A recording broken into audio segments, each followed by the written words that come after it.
Os pastores Túlio Barros, de São Cristóvão, Rio de Janeiro, muito tempo presidindo aquela igreja. O pastor Paulo Leivas Macalão, fundador da igreja Pentecostal Assembleia de Deus de Madureira. Assim como o reverendo Galdino Moreira, o reverendo Álvaro Reis e o reverendo Pascoal Pita, da Igreja Presbiteriana, e alguns outros nomes notórios. Estes homens fizeram história, foram participantes da Academia Brasileira de Letras, escreveram livros sobre a maçonaria e o cristianismo. Eles estão aí aparecendo em uma revista maçônica de um escritor maçom. O que é que eu estou dizendo com isso? Eu estou falando, em Daniel capítulo 12, está escrito que toda a ciência se multiplicaria, todo o conhecimento viria à tona. É por isso que está acontecendo muitos escândalos nessas igrejas por aí. Adultério, prostituição é o mínimo que acontece, porque as raízes dessa igreja não é em Jesus, não é no verdadeiro cristianismo do primeiro século, não. Não foi esse cristianismo escrito pela patrística, não foi este cristianismo levado pelos apóstolos, não foi esse o cristianismo da igreja que repartia e cuidava uns dos outros. Olá, sou o pastor Frank Lima, você é bem-vindo ao teu canal Abrindo a Mente. E se você gostar, você vai se inscrever nesse canal. Nós temos muito conteúdo, tem muita coisa aí que você vai achar divertida, que você vai despertar e abrir a sua mente, e é com isso que contamos. Então é isso aí. A Assembleia de Deus de Madureira, desde o início, ela nasceu com um berço maçônico, assim também como a presbiteriana metodista. Nem falando de Batista, hein? O peixinho, o símbolo de Dagon, sempre esteve lá na Igreja Batista, mostrando o início dela. Mas o que que isso tem a ver? Aonde queremos chegar? O que eu sempre tenho falado aqui no canal é que esse cristianismo medonho que está aí, da exploração do dinheiro e que não socorrem os carentes, e que está longe do ensino do Messias, ele não é a verdade, nem a que está na Escritura. Uma Escritura que já tem 400.000 alterações, que desde as primeiras paráfrases, as primeiras traduções que já foram perdendo o sentido, o significado das coisas, para traduzir de um idioma para outro. Mas, apesar disso, nem mesmo o que está escrito é respeitado. Eu digo uma coisa, eu conversava com um grande líder da Assembleia de Deus de Madureira, em Osasco, e ele conversava comigo dizendo que ele, o presidente da Madureira, haviam dado posse a um pastor como presidente da Assembleia de Deus de Madureira em Salvador.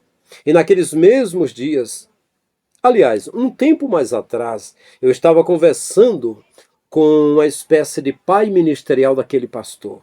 E aquele pai ministerial disse: olha, aquele homem é um excelente pregador, mas não pode ver uma mulher. E ele é um escândalo vivo. Ele é alguém que a convenção quer excluído, e eu já pedi a ele que não deixe sair no Mensageiro da Paz, porque seria um escândalo muito divulgado, né? E aí ele fala: não, mas eu não vou me entregar. Eu não vou me entregar porque não vai mudar nada. E eu digo o seguinte: não precisa se entregar. A maior prostituição que existe é a espiritual. É o que está acontecendo, é colocar outros maridos no lugar do noivo que é o Messias. Já tem muitos outros aí, inclusive o Bafomete, o Deus cara de bode. Eu quero que você veja esse vídeo. Eu quero que você escute esse relato, veja esse documento, veja esses nomes. Converta-se. Se você quer servir direito ao Pai, se você quer servir direito ao cristianismo, então você vai repensar aonde você está congregando, o que você está fazendo. Aliás, Jesus falou para a samaritana: o dia já veio e a hora chegou, que os verdadeiros não andarão, não estarão, nem no templo e nem no monte, adorarão em espírito e em verdade. Você pode estar tomando banho na praia, você pode estar viajando, você pode estar na floresta, você pode estar na sua casa. O Pai está com você. Mas esses templos, esses covis de salteadores, esses lugares, essas lideranças não estão corrigindo quem adultera e até quem estupra. Você sabe o que eu quero dizer. Não, porque existe algo mais. Existem algumas sociedades secretas que fazem até sacrifícios humanos. Mas à noite estão pregando e dizendo: eu sou pastor, sou ministro do Evangelho e tem de me respeitar. Eu sou anjo, sou mensageiro de Deus. Não, senhor. Muitos são chamados e poucos escolhidos. Então é isso. Quero que você diga nos comentários o que você acha. Grande abraço. Até o próximo vídeo. A paz do Senhor Jesus, meus amados e queridos irmãos. Aqui é o seu amigo Pastor Carlos Alexandre Costa. E vamos a mais um vídeo no canal Verdades Ocultas da Bíblia. Eu lhe peço, me siga lá no Instagram, @Pastor Carlos Alexandre Costa. Nós estamos aqui com um exemplar da Folha Maçônica. Era uma revista que ela era publicada e distribuída por e-mail. Nós estamos aqui com a edição de 30 de julho de 2011, ano 6º, edição 307. O criador desse conteúdo é o maçom Robson Granado. Ele é jornalista, escritor e ele é pintor, inclusive um grande pintor. Você encontra facilmente as obras dele na internet, tá? Tanto para vender quanto em exposição. É um homem culto, um homem muito inteligente e realmente tem um talento excepcional nas artes.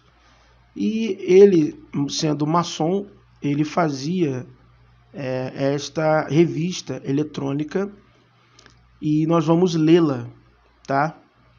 Tem uma história que ilustra a intenção primária dele. Nós não vamos ler a edição inteira, somente a primeira folha. Então, primeiro vamos ler o que ele diz aqui. Grandes iniciados, pastores evangélicos e dedicados maçons. Acompanhe comigo aqui essa história. Esses maçons não viram em sua condição impedimento para a fé cristã. Porém, há pastores evangélicos que propagam entre os fiéis que a filiação maçônica implica grave falta para com Deus. Certa vez estava acompanhando o conserto do meu carro em uma oficina e lá havia um pastor da Assembleia de Deus falando de sua fé com empolgação. Simpático, eu o escutava. Ele se entusiasmou e começou a me revelar os crimes espirituais cometidos por maçons. Ele coloca aqui entre aspas. Como maçom, precisava ser moderado, discreto e prudente. Nada opus, nem me revelei. Depois que ele partiu, o mecânico comentou que aquele pastor era aliado espiritual do traficante que dominava o Morro do Dendê, uma comunidade na Ilha do Governador com intensa atividade no tráfico de drogas e de armas. A Ilha do Governador, cidade do Rio de Janeiro, estado do Rio de Janeiro. Surpreendentemente, soube que o chefe do morro havia se convertido e impunha regras inspiradas em sua nova fé a todos os seus subordinados, ou seja, o traficante supostamente aceitou Jesus, mas não abandonou o tráfico. E essa história, quando eu era ali adolescente, eu ouvi algo referente a isso. Tá? Isso foi uma história muito contada no meio de evangélicos, tá? Essa conversão atípica.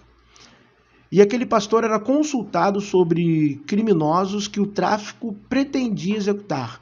Após entrevista com o transgressor, o pastor dava sua palavra final sobre sua possibilidade de recuperação. Em função da avaliação, o bandido seria poupado ou morto, e alguns eram eliminados.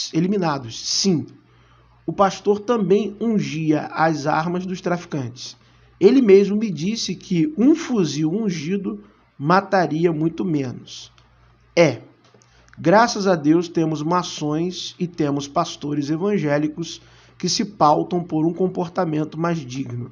Então, assinado aqui, Robson Granado.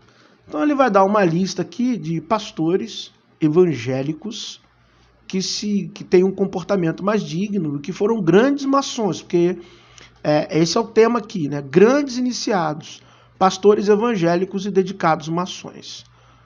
Por que eu estou trazendo esse vídeo, essa lista, essa revista? Porque você vai reconhecer alguns nomes aqui.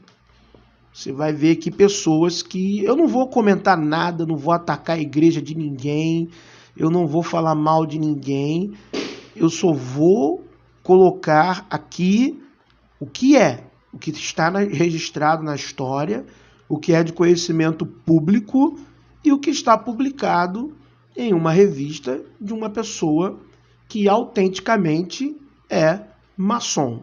Ponto. É isso que eu estou fazendo. Não estou acusando nem atacando a fé nem a denominação de ninguém. Então, o primeiro aqui da lista é o reverendo Dr. Álvaro Reis, muito famoso. Um dos maiores oradores que honraram o ministério da palavra entre os presbiterianos. Foi ele, como maçom, quem interferiu junto ao GOB, é o Grande Oriente Brasil, no sentido de postular junto às autoridades governamentais proteção ao reverendo Matatias Gomes dos Santos, muito famoso também, que pastoreando a Igreja Presbiteriana do Alto Jequitibá, Minas Gerais, sofreu torpe perseguição religiosa. Tá? Essa história é muito conhecida e muito famosa, pode pesquisar na internet. Não vou me aprofundar, apenas aqui, ó, dois grandes expoentes da fé presbiteriana eram maçons. Inclusive, o reverendo Augusto Nicodemos Lopes, ele fez um vídeo no YouTube falando da questão da maçonaria dentro da igreja presbiteriana. Inclusive que um dos rachas que houve dentro da igreja presbiteriana do Brasil foi por conta da aceitação ou não de membros maçons dentro da igreja presbiteriana. O que particularmente é difícil falar sobre isso, porque a igreja presbiteriana no Brasil sempre foi conduzida pela maçonaria, e isso não é um ataque que eu estou fazendo ou falando mal. Isso é história. Qualquer livro de história minimamente sério que trata sobre o tema Igreja Protestante e Maçonaria sabe muito bem disso. Reverendo Pascoal Pita, um dos primeiros missionários da Igreja Presbiteriana do Brasil em Portugal, maçom. Reverendo Dr. Jorge Buarque Lira, só nomes aqui, ó, conhecidos e renomados. Renomado escritor da Academia de Letras de São Paulo, autor de várias obras, dentre as quais destacamos A Viga Mestra da Maçonaria, A Maçonaria e o Cristianismo. Então você pode procurar esses livros, comprar em sebos, e você vai ver que foi um reverendo que escreveu, ok? Pastor Paulo Leivas Macalão, fundador da Assembleia de Deus Ministério Madureira, Rio de Janeiro, notável administrador e grande evangelista e maçom. O pastor Paulo Leivas Macalão também compôs e traduziu vários hinos. Da onde? Da harpa cristã, que se encontra na harpa cristã, hinário oficial das Assembleias de Deus. Então, Paulo Leiva Macalão era maçom. Maçom. Tá lá, ó, na Gênese da Assembleia de Deus Madureira. A gênese dela é maçônica, é de um ente maçom, tá bom? Pastor Túlio de Barros, famosíssimo pastor, durante anos foi pastor da Assembleia de Deus de São Cristóvão, Rio de Janeiro, dos maiores ministérios do Rio de Janeiro. Um grande homem, advogado, pregador. Em seu ministério foi um homem de oração, maçom convicto, maçom. Pastor Túlio de Barros era maçom. Então vamos lá. Último aqui, reverendo Galdino Moreira, uma das mais expressivas figuras do ministério presbiteriano. Foi por muitos anos diretor e redator do jornal O Puritano. Inclusive eu quero fazer um vídeo só sobre o movimento puritano, as suas origens cabalísticas, as suas origens em ordens secretas, o puritanismo, tá bom? Cheio e infiltrado de pessoas, inclusive ligados à Rosa Cruz. Sim, isso tem livros, tem história. Um dos livros que você pode ler algo nesse sentido é o História Secreta do Ocidente de Nicholas Hager, tá? Com as devidas referências no livro. Então vamos lá, olha aí, ó. Onde manteve apreciada coluna sob o título Consultório Bíblico para responder perguntas relativas à Bíblia, doutrinas e etc. Então, pessoal, vou ler só até aqui, tá? Esse exemplar. Então, nós temos aqui uma lista de grandes pastores, homens de nome e de renome no cenário nacional, tá? E até com referências internacionais, pioneiros em diversas áreas no que diz respeito às igrejas evangélicas brasileiras, um acervo grande aqui, né, de presbiterianos e, em segunda instância, assembleianos de grande nome e fama, que eram maçons, pastores fundadores de igrejas, pioneiros na evangelização e que eram maçons. Eu não tenho nada contra, cada um segue o que quiser. Hoje eu tenho essa total maturidade e convicção. Este não é um vídeo para atacar a fé de ninguém, não é um vídeo para julgar, é um vídeo para expor a verdade, porque isso é uma verdade. Tem outros livros que falam sobre isso. E eu penso que esconder essa verdade, porque a maioria dos evangélicos, por inúmeros motivos, são contra as atividades maçônicas. Isso então não deveria ser ocultado. As pessoas deveriam terem a opção de não estar nessas denominações se são contrárias a essas práticas. Agora, aquelas pessoas que não veem problema algum entre o exercício do ofício maçônico e você exercer o evangelho, aqueles que não veem problema algum nisso, opcionalmente, não sairiam dessas igrejas ou denominações. Tá bom? Então esse é mais um vídeo do canal Verdades Ocultas da Bíblia. Não estou aqui fazendo juízo de valor, nem emitindo a minha opinião de maneira clara e direta. Eu tenho sim, de maneira muito mais profunda, a minha opinião sobre esse tema, mas eu estou apenas trazendo isso aqui para vocês para expor algumas verdades históricas que são ocultadas da maioria das pessoas. Eu sou o pastor Carlos Alexandre Costa. Deus abençoe a sua vida, a sua família, a sua casa, o seu ministério. Se inscreva no canal Verdades Ocultas da Bíblia. Fique na paz do Senhor Jesus.